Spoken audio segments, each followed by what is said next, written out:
ঘটনাটা কেমনে হয়েছে বলতে?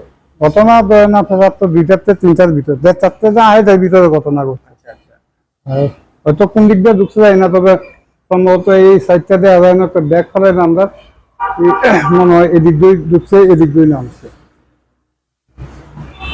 তাহলে কতজন হইব মোটামুটি আইডিয়া মানুষ? 8 থেকে 10 জনের মতো হয়েছে।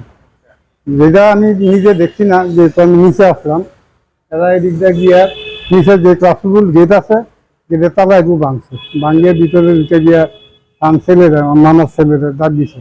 মালিকের নামটা কি ছিল? নীরেশ চন্দ্র রায়। নীরেশ চন্দ্র রায়।